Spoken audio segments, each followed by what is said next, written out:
আপনি কি জিমে নতুন ভর্তি হয়েছেন কিন্তু আপনি জানেন না আপনার চেস্ট মাসেলের জন্য আসলে শুরুতেই আপনার কি কি ধরনের ওয়ার্কআউট করা উচিত?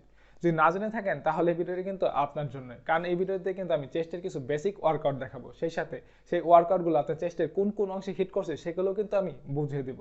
তাছাড়া আপনি যদি এই ওয়ার্কআউটগুলো শুরুর দিকে ফলো করেন সেক্ষেত্রে কিন্তু আপনার কিন্তু ফ্যাট লস সহ আপনি কিন্তু ভালো একটি মাসেল বিল্ড করে কিন্তু আগের থেকে সুন্দর রূপ ধারণ করতে পারবেন। আর এই সব কিছু সুন্দরভাবে দেখাতে আপনাদের সাথে আছে আমি সাগর, আর আপনারা দেখছেন ফিট বাংলা। তার আগে আপনারা যারা এখন আমার চ্যানেলটি সাবস্ক্রাইব করেননি এখনই সাবস্ক্রাইব করে দিন, সেই সাথে আমাদের ফেসবুক পেজটি লাইক করে দিন। সো এক্সারসাইজ শুরু করার আগে আমি আপনাদের চেস্ট মাসেল সম্পর্কে বুঝিয়ে দিচ্ছি। চেস্টে মূলত দুই ধরনের মাসেল থাকে, একটি হচ্ছে প্যাক মেজর আর একটি হচ্ছে প্যাক মাইনর। আমি যদি সহজ ভাষায় বলতে চাই, আমি আমার চেস্টে কিন্তু তিনটি ভাগে ভাগ করতে পারি। একটি হচ্ছে আপার চেস্ট, দ্বিতীয়টি হচ্ছে মিডল চেস্ট এবং তৃতীয়টি হচ্ছে লোয়ার চেস্ট। সো আর কথা না বলে এবার আমরা এক্সারসাইজের মাধ্যমে বাকি সবকিছু বুঝিয়ে দিচ্ছি। বন্ধুরা, আমরা ওয়ার্কআউট শুরু করার আগে কিন্তু শুরুতেই আমাদের ফুল বডি ওয়ার্ম আপ করে নেব, সেই সম্পর্কে কিন্তু আমার একটি ভিডিও রয়েছে, আপনারা চাইলে কিন্তু সেই ভিডিওটিও দেখে নিতে পারেন। সো এখানে আমাদের ওয়ার্কআউট শুরু করার আগে আমরা আরেকবার একটি ওয়ার্ম আপ সেট করে নিচ্ছি, আর এর জন্য আমরা ওয়াল পুশ আপ করছি। আপনার যদি স্ট্যান্ড ভালো থাকে সেই ক্ষেত্রে কিন্তু আপনি চাইলে ফুল পুশ আপও করতে পারেন। তাছাড়া এখানে আপনি চাইলে কিন্তু নি পুশ আপও করতে পারেন, আর এটি কিন্তু আমরা এক সেটই করব 15 থেকে 20 রেপস। এই ওয়ার্ম আপ সেটটি করার মূল উদ্দেশ্য হচ্ছে আমাদের চেস্ট মাসেলকে খুব ভালোভাবে অ্যাক্টিভ করা।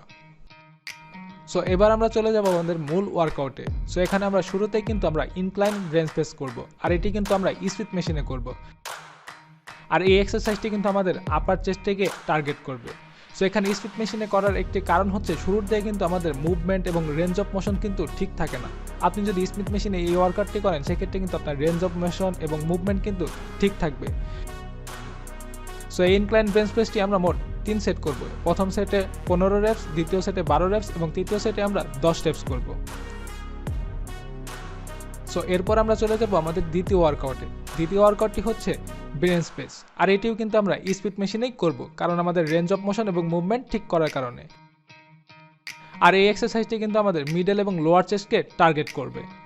সো এটিও কিন্তু আমরা 3 সেট করব। প্রথম সেটে 15 রেপস, দ্বিতীয় সেটে 12 রেপস এবং তৃতীয় সেটে কিন্তু 10 রেপস করব। সো এখানে আমাদেরকে কিন্তু অবশ্যই লাইট ওয়েট ব্যবহার করতে হবে। শুরুর দিকে যদি আমরা বেশি ওয়েট নেই সেক্ষেত্রে কিন্তু আমাদের ইনজুরি হওয়ার অনেক চান্স থাকবে।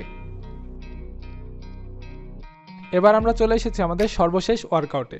এখানে আমরা চেস্ট মেশিন ফ্লাই করব। এটি কিন্তু বিগিনারদের জন্য one of the best exercise. So এই এক্সারসাইজটি করার সময় কিন্তু আমাদের মাইন্ড কানেকশন আমাদের চেস্ট মাসেলের উপরে রাখতে হবে, এর ফলে কিন্তু আপনি বেটার ওয়ার্কআউট করতে পারবেন। সো এটিও কিন্তু আমরা 3 সেট করে করব। প্রথম সেটে 15 রেপস, দ্বিতীয় সেটে 12 রেপস এবং তৃতীয় সেটে কিন্তু 10 সেট করব। আর এর মাধ্যমে কিন্তু আমাদের চেস্টের ওয়ার্কআউট কিন্তু শেষ হবে। সো বন্ধুরা, এই ছিল বিগিনারদের জন্য চেস্টের কিছু বেসিক ওয়ার্কআউট। আশা করি এই ধরনের ওয়ার্কআউট যদি আপনি জিমে ফলো করতে পারেন সেক্ষেত্রে কিন্তু আপনি বেশ ভালো একটি রেজাল্ট পাবেন। তার আগে আপনারা যারা এখন আমার চ্যানেলটি সাবস্ক্রাইব করেননি এখনই সাবস্ক্রাইব করে দিন, সেই সাথে আমাদের ফেসবুক পেজটিও লাইক করে দিন। সো আজকে এ পর্যন্তই, দেখা হচ্ছে পরবর্তী কোনো ভিডিওতে। সে বন্ধু সকলে সুস্থ থাকুন, ফিট থাকুন।